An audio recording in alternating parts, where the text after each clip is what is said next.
Good afternoon, everyone. Welcome to this AOSIS media briefing. My name is Dorke Bauer. Today, our speakers will reflect on the outcomes of the first week and offer some insights where efforts should be concentrated during the second week of the COP26. I'm pleased to introduce you to our panel today. We're joined by Milagros de Campos, Deputy Minister of International Cooperation of the Ministry of Environment and Natural Resources of the Dominican Republic. And our second speaker today is Laurence Tubiana, CEO of the European Climate Foundation and architect of the Paris Agreement.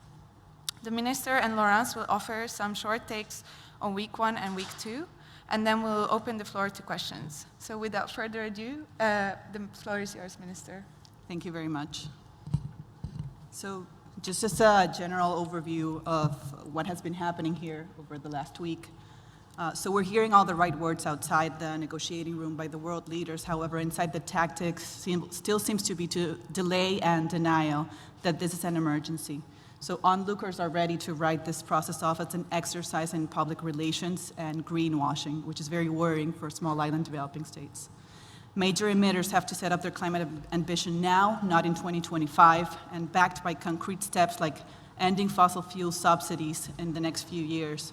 And we need scaled up, accessible finance happening now for more ambitious climate action in developing countries through grants and not debt. We need to push for this in finance discussions, but there's still resistance against the fact that island vulnerabilities makes us a special case.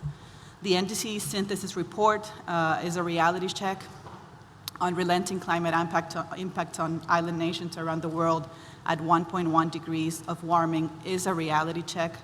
And why ask for a report if we're not listening to it? If we're ignoring a problem that does not make it go away?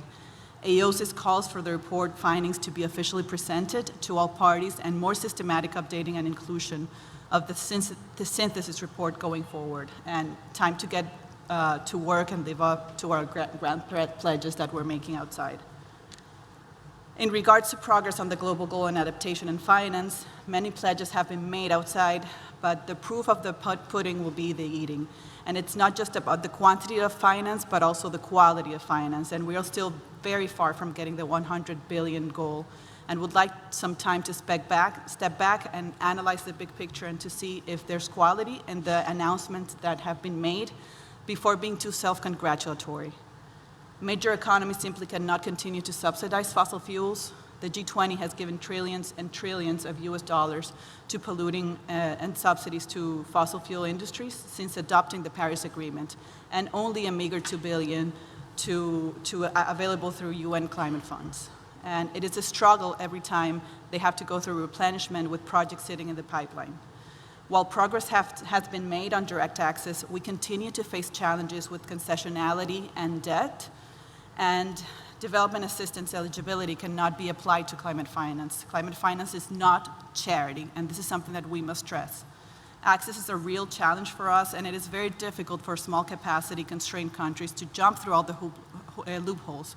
There are very diffuse rules and procedures to access financing for very low risk small projects, and the application needs to be streamlined, and AOSIS is working on a guidance to help this. It is important that we set out a process to further elaborate on the global goal and adaptation, including on approaches to assess progress towards achieving the global goal. And in terms of whether small island developing states are giving enough attention, yes, in some cases, but no as well. It is always a challenge and a compromise, and that being said, we do hope that the solidarity and pledges made during the World Leaders Summit come to fruition. So regarding the closing of the Paris rulebook, there are significant challenges being faced in the negotiating room. Leaders came and left, but the challenges are still felt. And we are coming closer together on the issue of markets. We are of the view that markets can add to overall ambition. However, they can also seriously detract if not properly set up. And it is imperative for us that markets deliver on an overall reduction in emissions with the highest possible cancellation rate. We are confident that we can add an appropriate percentage at this COP. The share of proceeds toward adaptation should also be set here, and 5% is a non-starter and unacceptable. This should not be seen as a bargaining chip to trade. These are people's lives we are talking about. The group is deeply concerned that transparency of action is falling far short, and can we really complete our work in time? We must leave this COP with finished tables and formats to have enough time to build the capacity in SIDS, LDCs, and all developing countries to be able to report under the new transparency regimes. AOSIS calls on the GEF to allocate $2 million per biennial transparency report for at least 3 reporting cycles, and AOSIS is also pushing for loss and damages to be reflected in the summary tables of reporting, as this is key in the push to make it real and tangible and additional. There is not enough progress on mitigation and adaptation, and correct me if you have heard otherwise, but we have not seen significant pledges on mitigation. We have seen significant number of declarations and announcements here at the COP. But what we have not seen yet, however, is how these translate into an increased collective NDC ambition. The needle has not moved, and incrementalism won't suffice. The report paints a damning picture for members of AOSIS, with a temperature pathway to 2.7 degrees. And that being said, the reports have also shown that a ratchet-up mechanism of the Paris Agreement is starting to work, but not fast enough. NDCs are entirely inadequate to safeguard our planet as we know it, and more needs to be done, and it needs to be done urgently. The report brought us clarity to the NDCs currently on the table and where we are as it relates to an ambition gap and the adequacies of the NDCs in relation to 1.5.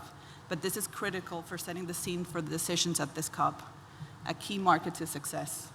In terms of finance, the finance trends are very worrying to AOSIS because climate finance to SIDS has dropped by $600 million from 2018 to 2019, and not meeting the 100 billion goal year after year is unacceptable. AOSIS expects the new climate finance goal to cover mitigation, adaptation, and loss and damages at a minimum. The finance must be accessible to all SIDS. In terms of loss and damage, since the beginning, we have called for direct attention to loss and damage at this COP, not on the margins of adaptation, but as a separate issue in its own right, cementing finance and support. And we don't want to be a hat in hand every time we experience a catastrophic event. We need systematic support. We would like to see a process to operationalize new and additional loss and damage funding, and AOSIS leaders have been putting forward innovative ideas and financing mechanisms to address the spectrum of issues around loss and damage. However, progress within the process has been very, very challenging. New and additional financing for loss and damage in the new quantified finance goal and guidance to the UN financial mechanism regarding financing to loss and damage needs to be created and operationalize the Santiago network. And AOSIS proposed in 1991 in the convention to establish an insurance fund that would provide compensation for damages suffered as a result of sea level rise. This proposal was whittled down into the reference insurance of Article 4.8, and it has been entirely inadequate for us as well in terms of adaptation. We need to double that adaptation financing, and it needs to be in parity with mitigation. Thank you very much. Thank you, Minister. Laurence? Thank you, and I need not to repeat a lot of things that have been said by the Minister, which I agree very, very largely to your assessment of where we are. On one side, of course, and you may imagine that, I think Paris is working, the peer pressure, the meeting points at the COPs are, the recognition of 1.5 degree as hopefully now more a target, more central even than the well below 2 degrees C. I think it's coming, and in a way that's of course something which comforts me. This is the 1.5 as a target to keep it within reach is of course a safety zone we need to achieve, and I think that's now more and more a share understanding. And I can tell you, as you may know, some of you, and I've said that this week many times, you know, it was the last hour of the last day of the Paris negotiations. So it's comforting to see that at least, even if it's late, 6 years after, that this is beginning to be absorbed and owned, even if at that time it seemed an impossible target that we should not consider. And of course, it's because of IPCC analysis that make everybody realize that, yes, that was not the same. well below 2 degrees as impact, and 2 degree C of global warming as impact, and 1.5 was not the same reality.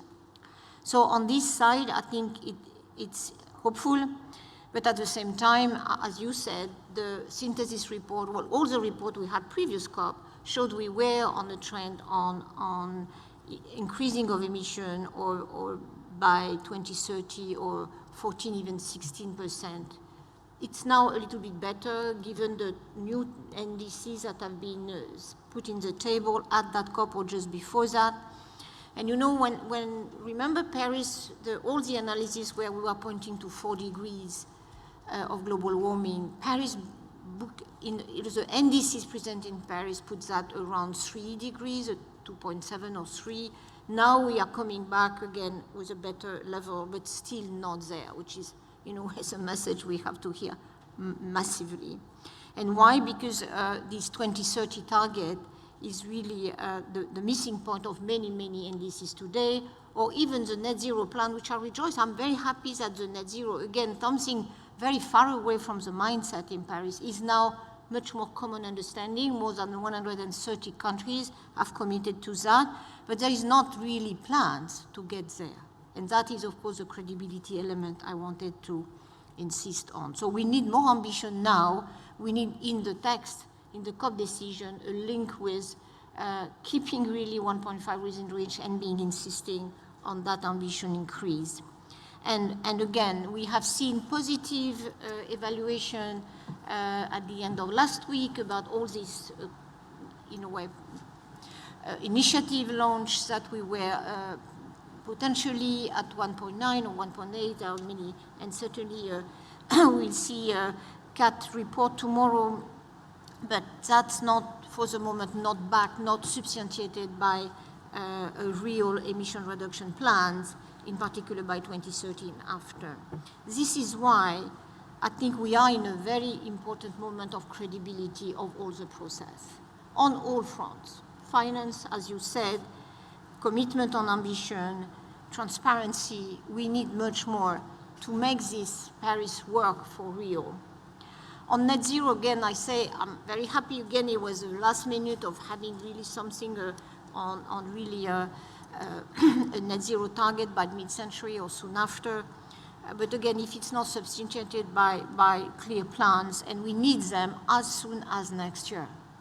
We can't just afford to wait for, I don't know when, that this net zero plan, they are difficult. Everybody has to recognize, honestly, that is very difficult. But at least we need to build in that. I think Antonio Guterres' proposal Monday, or intention to launch, you know, mechanism or accountability for something that doesn't exist in the actual governance of the climate regime, which is finally all these non-parties to the Paris Agreement are not parties, they are not government, but are saying they are aligned with Paris goal. And we need them. We need the private sector, we need the investors within the multilateral development,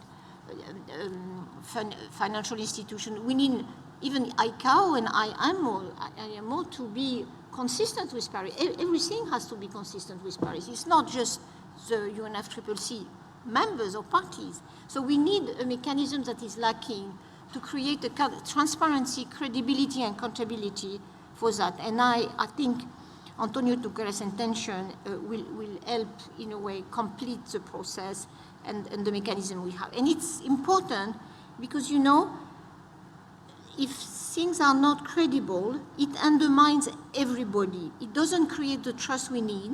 It undermines the companies who are doing well and want really to make efforts.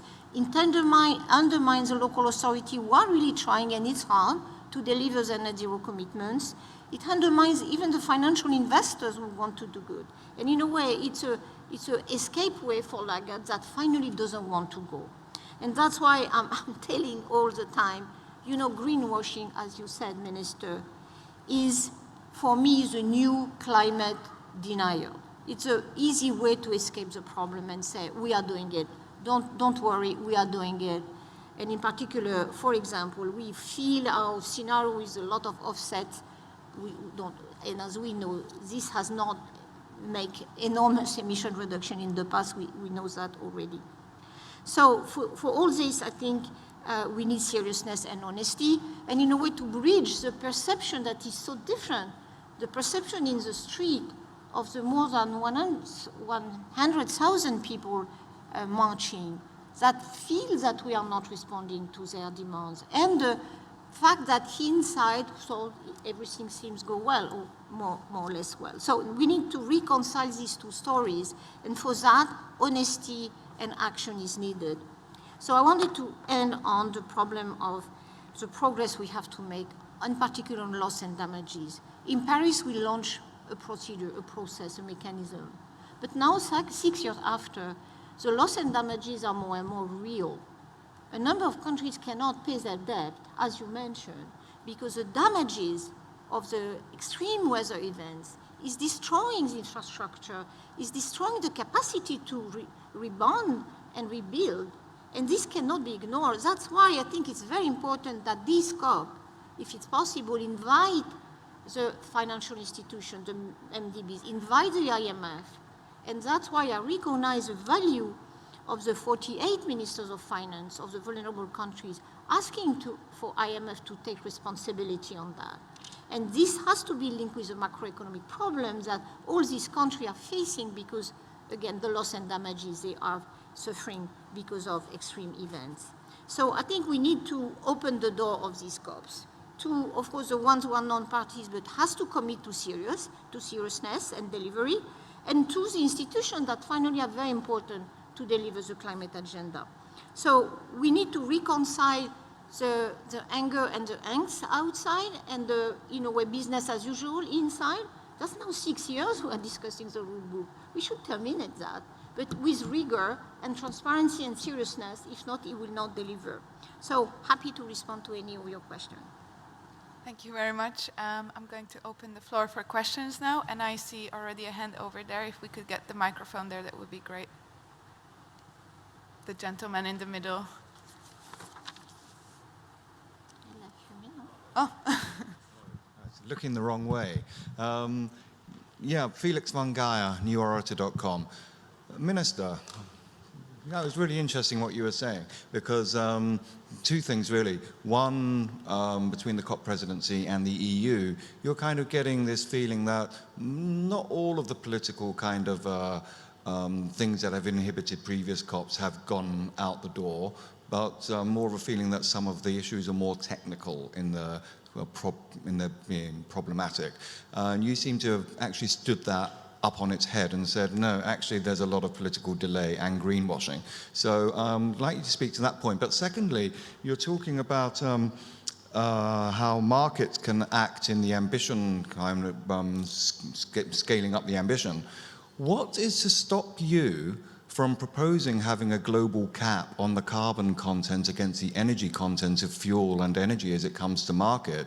You'd create your Nordhaus Carbon Club, they can offset between themselves, and then go to Warsaw International Mechanism and RED Plus for the rest of their offsets. Seems to me like a pretty good way to get things going. And if you get that cap in a science-based process, increase it by 5% a year or something, you could actually be net zero by 2035.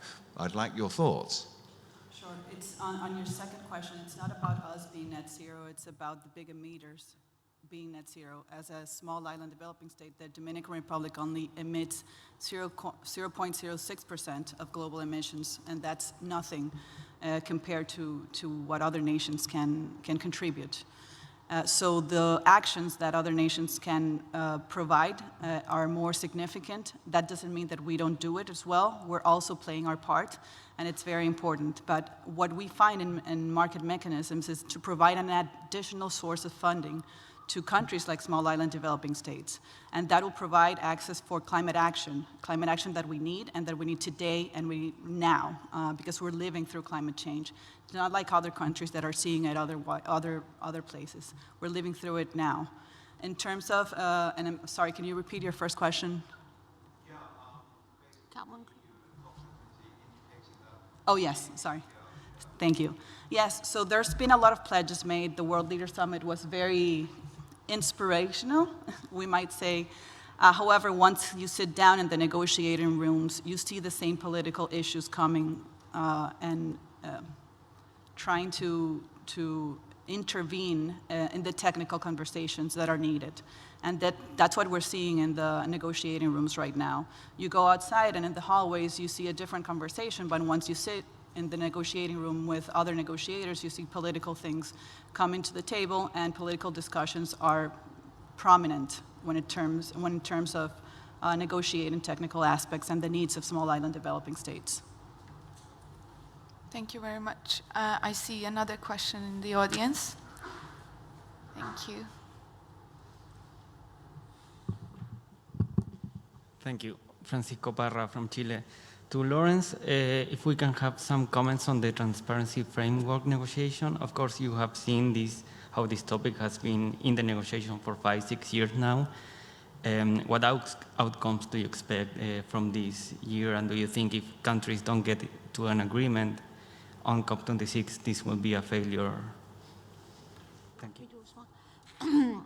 Yeah, I think we should finish that story. And you know, when you read what is in there in the Paris Agreement, of course, the main question, of course, is about the differentiation and capacities to, in a way, to communicate to each other and to, in a way, create the trust in each other. And you know, it's about transparency on finance as well as transparency on emission reductions. There are, I don't know where finally, and I'm not now in the room, and hopefully I'm not supposed to provide a solution, but really I do think we have to have a balanced approach there. And in a way, you know, in Paris that was a sentiment that there was, of course, very many different cases. So that's fine. That was, we had these national circumstances. And I see, for example, interesting proposal from Brazil to consider that countries are moving along a path, hopefully because the economic situation sometimes are not going in the right direction. So I do think, but that's now as somebody outside of government, just thinking that countries should not be afraid of being transparent, because we need to be credible. Your previous colleague was talking about Carbon Club. We can't have any healthy trade relation if we don't know what is happening in countries. And so, in a way, my take is, in particular because that G20 countries, in particular the emerging countries that are very unhappy because of the not taking enough, I think about, of course, well, the big emitters in the G20 on the developing country side that doesn't want or would not like to have the same format of delivery on their emission reduction. But in reality, their interest, and we just supported the publication of the very good Italian Institute on the G20 damage that will be brought by climate change in their economy. So really, frankly, I think it's really negotiating in a way turf. It's exactly the office politics, but transmitted to negotiation. Countries have an evident interest to be transparent because that will draw investment, that will draw healthy trade relation, which will, if not, we may enter into trade conflict and wars just because of the distrust of every country. But we need transparency on finance as well. I agree with that. Thank you very much. Minister, is there anything you would like to add, or should we move on to the next question? Okay. Are there any other questions in the audience? I see two hands there, maybe to the lady first in the third row, and then the lady behind her. Thank you very much. My name is Amanda Battersby from Upstream. A question to both or either of the ladies on the panel, please. Much has been made about the NDCs that have been announced either last week or in the run-up to COP. But do you realistically think they have a chance of delivering what the ministers have promised? Thank you. Minister? So the thing with the NDCs is that right now what we're seeing is it's leading up towards 2.7 degrees Celsius, and that's something that it's not acceptable for us small island developing states. It's a matter of survival for us. We cannot live under 2.7 degrees Celsius. And it's not about only increasing ambition. It's about transparency. It's about accountability. It's about making things happen. And I am hopeful, and I think that we can do it. However, we need to see action. And building on that, I will not be that pessimistic on the ones who have arrived very, very late. Just because if I take the example of South Africa, the NDC of South Africa, which is pretty ambitious, is a result of a long process of deliberation and discussion with many, many stakeholders, and of course, chaired by the president. So it is an engagement of a country. So what is missing is the one who have not put updated and improved, not updated, improved NDCs. That's a problem of Australia and others that are telling nice things about the net zero by 2050, which I'm happy with, but don't say what they will do in the next 10 years. That's why we need next year to close that gap of the ones who have not delivered. Thank you very much. There was a question behind. Thank you. Thank you. Audrey Garrick with Le Monde newspaper. It's a question for both. Are you confident that we will have a recognition of the need of a specific financial mechanism for loss and damage in the cover decision? And how do you react of EU being reluctant to support such a mechanism? Thank you, Audrey. Would you like to start? We must have a decision on loss and damages. We really must. For us, it's necessary. I am sure you've all seen the news this past year, and it's evident that assistance is needed. For us in the Caribbean, we have weather events happening, extreme weather events happening every year.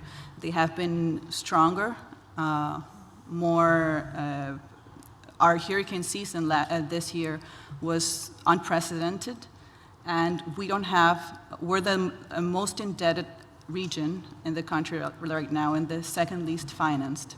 So we must have this mechanism operative, we must have it functional, and we must have rules and a clear and precise mechanism for this finance to reach the countries that need it the most.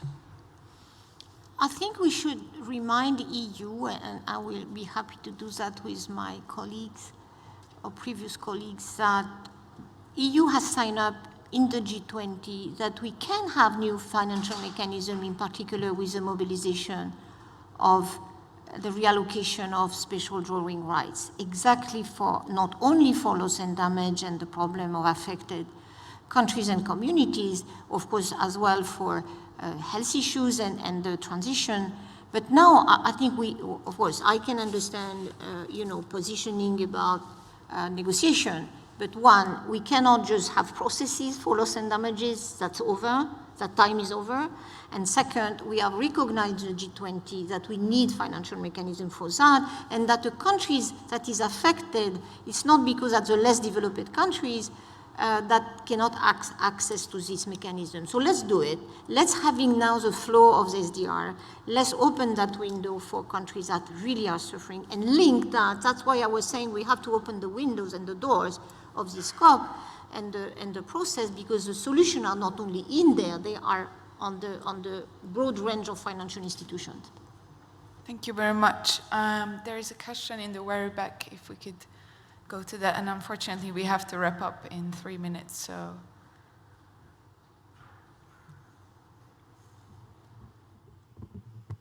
Thank you. My name is Sibi. I'm a journalist from India. Either of you could answer. Would you consider the COP to be a failure if this decision on loss and damage doesn't come in the end? And if you would consider it that way, what kind of action are small island states going to take moving forward? Because like you're saying, it's the 11th hour. There are many things that I would take into account when saying that the COP was successful. One of them is having this mechanism, the Santiago network operative, and having a decision on loss and damages. I would say maybe that it's not a failure, but it would be very sad for us if it doesn't happen. If it doesn't happen, we would need to have conversations immediately following COP to close this.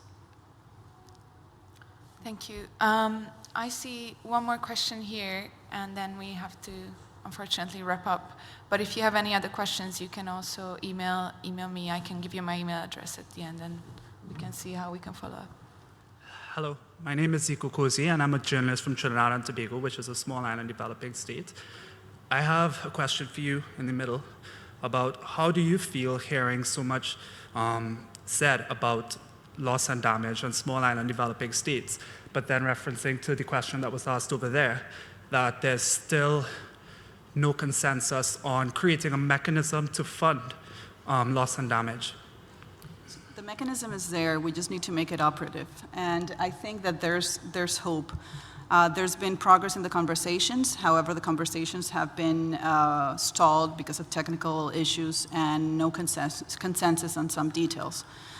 But I think that there's an opportunity for us to reach consensus and to finalize a text decision that can be helpful for small island developing states. We can say just in a nutshell that in Paris, the main question that was blocking everything was a fear of liability, that you could have a culprit of your own loss and damage, which I think we have moved on from that discussion. And now we are moving to how we cope with the financial burden and what kind of solidarity. So I think it's a much better place than we were before. Now we have to explore all the mechanisms, and that's why I was mentioning this G20 declaration, because and the group that is working on that, because again, the money, we cannot always make the with the 100 billion for climate finance. So we need another resources to do it. And I think it's encouraging that we are trying to find this new financial mechanism within the reallocation of this emission that the IMF is ready to go. And he may, that's why I was referring to Mia Motley call on the Monday to say this should be a mechanism we have to pursue in the future. Let's see what happened, but I think now there is proposal on the table, and I think, again, as you said, maybe everything will not, because that will not the place, be finalized this week, but we'll have a process to discuss that immediately after. And in the end, it's political will, so we're counting on the will to be there. Thank you very much, Minister and Laurence. As I said before, if you have any other questions, you can approach me here in front of the podium, and I can give you my email address, and we can find a way to get your questions to the speakers. Thank you very much, both of you.